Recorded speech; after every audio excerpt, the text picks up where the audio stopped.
Shriram time news मध्ये मी कैलास सोनवणे आपले हार्दिक स्वागत करतो। सुरुवातीला पाहूया 24 तासातील ताज्या घडामोडी। शहरातील पाणी टंचाई निवारणार्थ उपाययोजना करण्याची मागणी।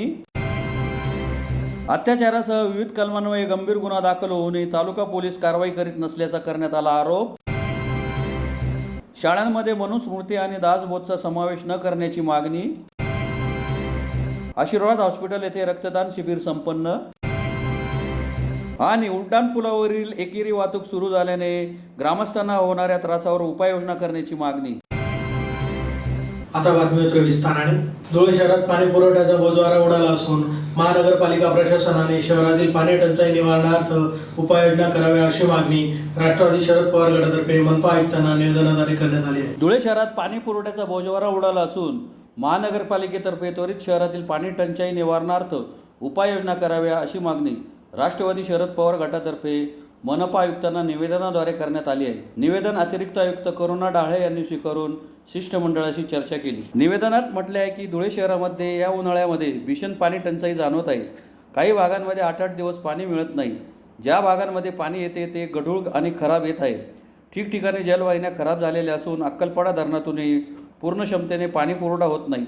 महापालिका हद्दीत असलेल्या मोहाडी भागात महिन्यातून केवळ 2 वेळा पाणी देण्यात आले। यामुळे पाणी योजनेवर शेकडो आणि करोडो रुपये खर्च केल्याचा भाजपचा दावा फोल ठरला आहे। एक दिवसाआड किंवा दररोज पाणी देऊ असा भाजपने शब्द दिला होता, पण सध्या धुळे शहरातील नागरिकांना 7 ते 8 दिवसानंतर पाणी मिळत आहे। कॉलनी परिसरामध्ये तर पाणी मिळावे म्हणून काही कर्मचारी रजा टाकून घरी राहत आहेत, अशी परिस्थिती आहे। यामुळे भाजपने धुळे शहरातील नागरिकांची अक्षरशः फसवणूक केली आहे। धुळे महानगरपालिकेतील प्रशासक अधिकारी कर्मचाऱ्यांनी भाजपच्या दबावाखाली काम करू नये। धुळे शहरातील नागरिकांना सुरळीत पाणी पुरवठा करावा, वेळेवर व शुद्ध पाणी पुरवठा करावा अशी मागणी शिष्टमंडळाने केली आहे।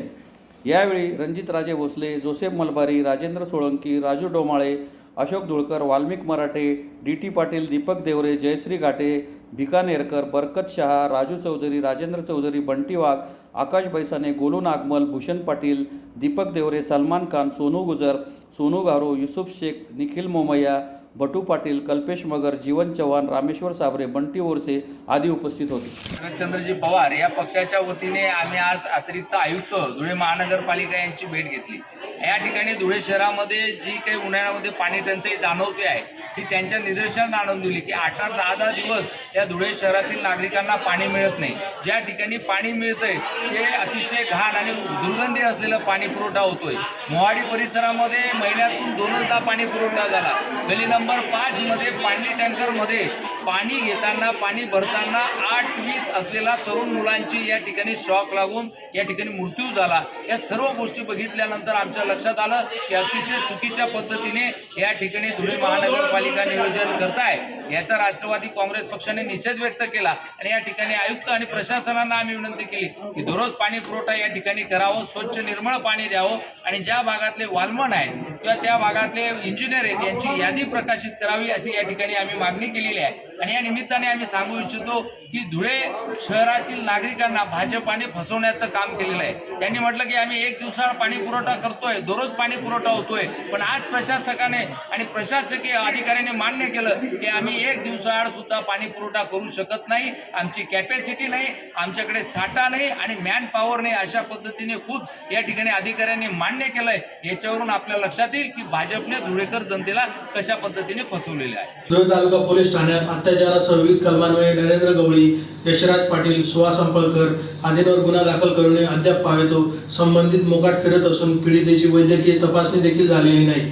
भाजप नेत्याच्या दबावाखाली पोलीस प्रशासन कारवाई करीत नसल्याचा आरोप पीडितेने पत्रकार परिषद घेऊन केला आहे। धुळे तालुका पोलीस ठाण्यात दिनांक 22 मे रोजी नरेंद्र गोविंद गवळी, यशराज पाटील, सुहास अंपळकर, चेतन गवळी, उमेश गवळी यांचे विरुद्ध भादवी कलम 376, 328, 307 सह अनुसूचित जाती जमाती कायदा कलम 3 सह सशस्त्र अधिनियम 3/25 गुन्हा दाखल केलेला आहे। तरी सुद्धा राजकीय दबावापोटी पोलीस प्रशासन काही कारवाई करीत नसल्याचा आरोप पीडिता यांनी पत्रकार परिषद घेऊन केला आहे। याबाबत अधिक माहिती अशी की पीडित महिलेला 4चाकी वाहनातून गुंगीचे औषध पाजून तिचे अश्लील फोटो काढून तिला सदर फोटो व्हायरल करण्याची धमकी देऊन तिच्यावर नरेंद्र गवळी याने वारंवार बलात्कार केला वकिलानंतर जीवे ठार मारण्याचा प्रयत्न सदर आरोपींनी केलेला आहे। याबाबत दिनांक 22 मे रोजी पहाटे सदरचा गुन्हा दाखल झालेला आहे। सदरचा गुन्हा गंभीर स्वरूपाचा व लैंगिक अपराधाचा असूनही अद्याप पीडितेची वैद्यकीय तपासणी झालेली नाही, तसेच कुठलाही पंचनामा देखील झालेला नाही। तसेच गुन्हा दाखल झालेले सर्व आरोपी गुन्हा दाखल होऊनही मोकाट फिरत आहेत। त्यांच्या विरुद्ध कुठलीही कारवाई झालेली नाही। भाजप नेत्यांच्या दबावाखाली बळी पडून पोलीस प्रशासन सदर आरोपींविरुद्ध कुठलीही कारवाई करीत नसल्याचा आरोप पीडितेने केला आहे। दिनांक 19/5/2000 रोजी भाजप शहर जिल्हाध्यक्ष गजेंद्र अंपळकर व माजी उपमहापौर कल्याणी अंपळकर यांच्या विरुद्ध पोस्को कायद्याअंतर्गत गुन्हा दाखल झालेला आहे। त्यानंतर अवघ्या 3च दिवसात गजेंद्र अंपळकर यांचे पुतण्या व कल्याणी अंपळकर यांचा मुलगा सुहास अंपळकर व त्याचे साथीदार मित्राविरुद्ध बलात्कारासह जीवे ठार मारण्याचा गंभीर गुन्हा दाखल झाल्याने खळबळ उडाली आहे। दिनांक 22 तारखेला माझ्यावर अत्याचार करून मला रिव्हॉल्वर लावून जीवे ठार मारायचा प्रयत्न केला। आरोपी नरेंद्र गोविंद गवळी, सुहास सतीश अंपळकर, चेतन गवळी, उमेश गवळी, यशराज पाटील यांनी सिटी पॉइंट हॉटेलला नेऊन मला गुंगीचे औषध देऊन त्या स्विफ्ट डिझायर गाडीमध्ये टाकून माझे अश्लील प्रकारचे फोटो व्हिडिओ काढून मला वेळोवेळी व्हायरल करायची धमकी देऊन माझ्यावर नरेंद्र गोविंद गवळी याने वेळोवेळी अत्याचार केलेला आहे। पोलीस निरीक्षक 22 तारखेला तालुका पोलीस स्टेशनचे पोलीस निरीक्षक यांनी फक्त गुन्हा दाखल करून घेतलेला आहे। माझं अजूनपर्यंत मेडिकल पण झालेला नाही आणि पंचनामा देखील अजूनपर्यंत झालेला नाही। जर येत्या 2 दिवसामध्ये जे घटनेतील माझ्या आरोपी आहेत त्यांना जर अटक झाली नाही तर मी 2 दिवसामध्ये आमरण उपोषणाला बसेल। त्याच्या विरुद्ध जे भाजपचे जिल्हाध्यक्ष गजेंद्र अंपळकर यांच्या फॅमिलीवर घरातील सदस्यांवर 19 तारखेला पोस्को सारखा गुन्हा दाखल होतो आणि येत्या 3 दिवसातच त्यांच्यावर बलात्कार 307 आर्मॅक प्रमाणे रिव्हॉल्वर लावून जीवे ठार मारायचा प्रयत्न करण्यात येतो। इतके गंभीर स्वरूपाचे गुन्हे दाखल असताना हे पोलीस प्रशासन यांना अटक का करत नाही? जर येत्या 2 दिवसामध्ये माझ्या गुन्ह्यातील आरोपी आहेत ते माझा वेळोवेळी पाठलाग करतात, माग काढतात आणि मला कामासंदर्भात मी घरात एकटी कमवता असल्यामुळे मला बाहेर यावंच लागतं। जर माझ्या जीवाचं काही बरं वाईट झाल्यास भाजप नेते गजेंद्र अंपळकर जे घटनेतील आरोपी आहे हे सर्व जबाबदार राहतील।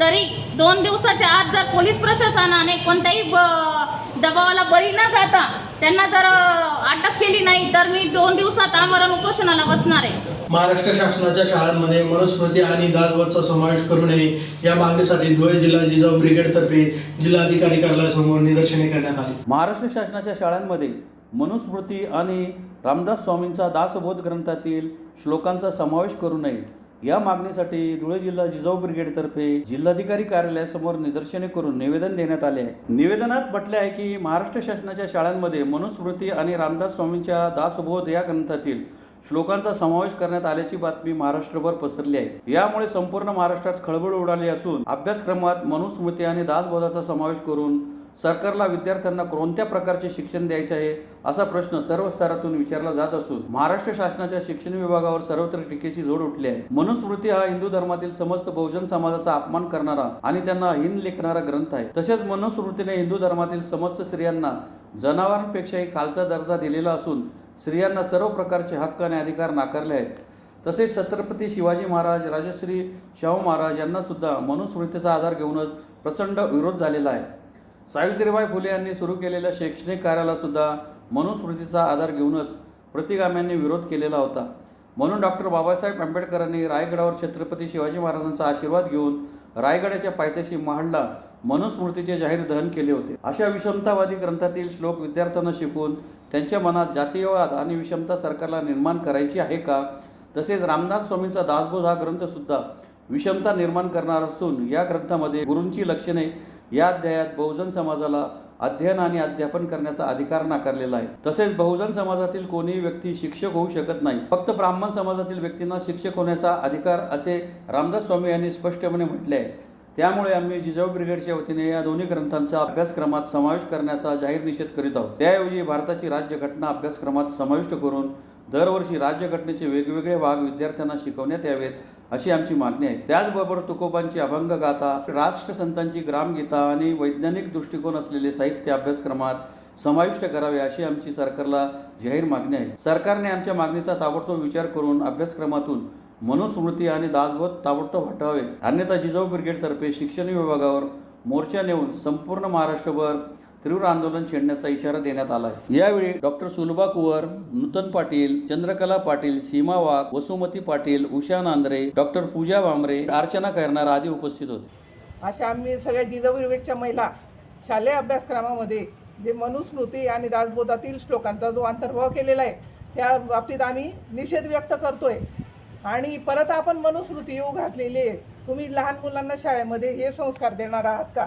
म्हणून आमचा तीव्र निषेध करतोय आम्ही जिजाऊ ब्रिगेडतर्फे की या अभ्यासक्रमातून हे मनुस्मृती आणि दासबोध हटवला गेला पाहिजे. स्त्रियांना अतिशय खालच्या पातळीवर हीन दर्जाचं लेखन झालेलं आहे. दासबोधमध्ये आणि मनुस्मृतीमध्ये खालचा हीन पातळीवर आणि स्त्रियांना शूद्र म्हणूनच लेखले गेलेले आहे. म्हणून परत ही मनुस्मृती यायला नको आणि दासबोध यायला नको. संविधान वाचले पाहिजे आपल्या देशाचे. त्यासाठी आम्ही या शालेय अभ्यासक्रमात जे काही अंतर्भाव झालेला आहे त्याचा तीव्र निषेध करतो आणि ते पाठ्यक्रमातून काढले जावे, पटकन काढले जावे. जर काढले नाही आणि लवकर जर काढले गेले नाही तर आम्ही जिजाऊ ब्रिगेड तीव्र आंदोलन छेडू, महाराष्ट्रभर आंदोलन छेडू. तर त्यासाठी आज आम्ही जिल्हाधिकारी साहेबांना आणि तहसील कार्यालयात या दोघं ठिकाणी आम्ही निवेदन देत आहोत आणि आमची मागणी त्यांनी सरकारपर्यंत पोचवावे आणि शालेय अभ्यासक्रमातून मनुस्मृती आणि दासबोध याचे जे काही श्लोक आणि जे काही असतील ते काढले जावे असे आमचे नम्र निवेदन आहे. धुळे शहरातील देवपुरातील इंदिरा गार्डनजवळ असलेल्या वंदे मातरम प्रतिष्ठानतर्फे मिलिंद पाटील यांच्या द्वितीय पुण्यस्मरणार्थ आशीर्वाद हॉस्पिटल येथे रक्तदान शिबिराचे आयोजन करण्यात आले होते. धुळे शहरातील देवपूर भागातील इंदिरा गार्डन जवळ असलेल्या वंदे मातरम प्रतिष्ठानतर्फे मिलिंद पाटील यांच्या द्वितीय पुण्यस्मरणार्थ प्रमोद नगर सेक्टर 2 येथील डॉक्टर रघुनाथ पाटील यांच्या आशीर्वाद क्लिनिक येथे रक्तदान शिबिराचे आयोजन करण्यात आले होते. सध्या धुळे जिल्हा रुग्णालयात रक्ताचा तुटवडा भासत असल्याने सामाजिक जाण ठेवून सदर रक्तदान शिबिराचे आयोजन करण्यात आले होते. रक्तदान शिबिरात अनेक तरुण व नागरिकांनी रक्तदान करून राष्ट्रीय कार्यात हातभार लावला. रक्तदान करणाऱ्या दात्यांना प्रमाणपत्र देऊन त्यांचा सन्मान करण्यात आला. यावेळी आशीर्वाद क्लिनिकचे डॉक्टर दीपक पाटील, माजी नगरसेवक प्रफुल्ल पाटील, माजी नगरसेवक कमलेश देवरे, वंदे मातरम प्रतिष्ठानचे पदाधिकारी तसेच अरुण पाटील, कांतीलाल पाटील, शशिकांत मोरे, सुमित थोरात, हर्षल विस्पुते, संजय सोनवणे, हनुमंतराव पवार तसेच भाऊसाहेब हिरे वैद्यकीय महाविद्यालय रुग्णालयाचे डॉक्टर महेश जोशी, चंदूलाल साठे, हेमंत देवरे, अरुण चौधरी, दीपक कासार, अजय डंगोरे आदी उपस्थित होते. मिलिंद चव्हाण यांचं 2 वर्षापूर्वी एका अपघातात दुःखद असं निधन झाले होते.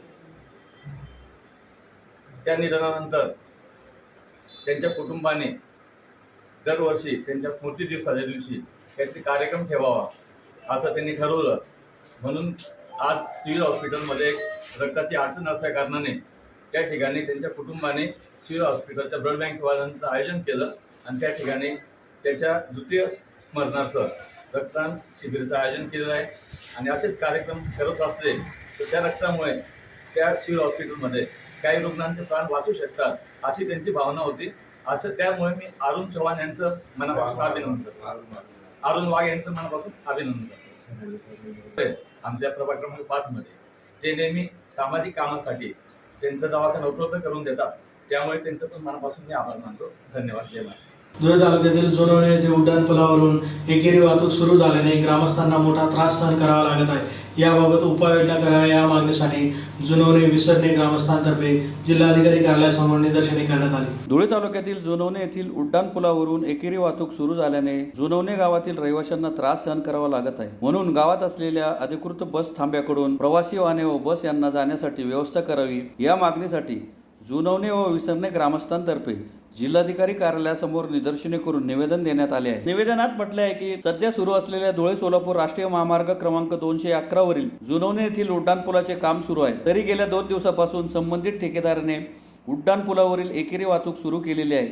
अजून जुनवणे गावाकडील सर्व्हिस रोड सुरू झालेला नसताना उड्डाण पुलावरून वाहतूक सुरू केल्यामुळे जुनवणे व विसरणे गावातील रहिवाशांसाठी असलेला बस थांबा त्यामुळे बाधित झालेला आहे. दोन्ही गावातील लोकसंख्या पाहता प्रवास करणाऱ्या व्यक्तींची संख्या भरपूर आहे. तसेच धुळे चाळीसगाव येथे शिक्षणासाठी जाणाऱ्या दैनंदिन कामासाठी परिसरातून जाणाऱ्या प्रवाशांची संख्या देखील लक्षणीय आहे. असे असताना उड्डाणपुलावरून एकेरी वाहतूक सुरू केल्याने सर्व बसेस व प्रवासी वाहतूक करणारी वाहने उड्डाणपुलावरून ये जा करीत आहेत. परिणामी गावातील आबाल, वृद्ध, माता भगिनी, अंध, अपंग, शालेय विद्यार्थी यांना धुळे व चाळीसगाव मार्गाला जाण्यासाठी गावापासून पाऊण ते 1 किलोमीटर अंतर पायी चालत जावे लागत आहे. हे अंतर पायी चालत जाणे म्हणजे धोकेदायक ठरत आहे. तसेच दोन्ही बाजूंना जवळपास पाऊण ते 1 किलोमीटर अंतरावर बस किंवा प्रवासी वाहतूक वाहनातून उतरल्यावर गावाकडे पायी चालत येत असताना अपघात होण्याची शक्यता आहे.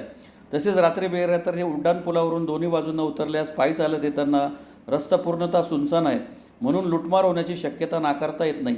त्याकरिता संबंधित ठेकेदाराला सूचना करून प्रवासी वाहतुकीची वाहने बस यांना जुनवणे गावी असलेल्या अधिकृत बस थांब्याकडून प्रवासी वाहने व बस यांना जाण्यासाठी व्यवस्था करण्यात यावी व नागरिकांची होणारी गैरसोय टाळावी व भविष्यात होणारे अपघात, लुटमार यापासून संरक्षण व्हावे अशी मागणी करण्यात आली आहे. यावेळी दामोदर पाटील, चंद्रकांत पाटील, विलास पाटील, सुमित वाघ आदी उपस्थित होते. आमच्या इथे धुळे सोलापूर राष्ट्रीय महामार्गाचं काम चालू आहे. ते जवळपास संपण्याच्या मार्गावर आहे, पण त्यामुळे उड्डाणपुलावर न झालेली एकेरी सुरू झालेली वाहतूक, त्यामुळे सर्व काही बसेस आहेत ना उड्डाणपुलावर वापरतात आणि त्या तिकडून गेल्या कारणाने आमच्या ग्रामस्थांना अर्धा ते पाऊण किलोमीटर अंतर लांब पायी चालत यावं लागतं आहे. कारण अजून सर्व्हिस रोड पूर्ण झालेला नाही. तर तो सर्व्हिस रोड ताबडतोब पूर्ण करावा आणि गावातल्या लोकांची गैरसोय टाळावी यासाठी आज आम्ही कलेक्टर साहेबांना निवेदन दिले. पुन्हा एक नजर ठळक घडामोडींवर. शहरातील पाणी टंचाई निवारणार्थ उपाययोजना करण्याची मागणी. अत्याचारासह विविध कलमान्वये गंभीर गुन्हा दाखल होऊनही तालुका पोलीस कारवाई करीत नसल्याचा करण्यात आला आरोप. शाळांमध्ये मनुस्मृती आणि दासबोधचा समावेश न करण्याची मागणी.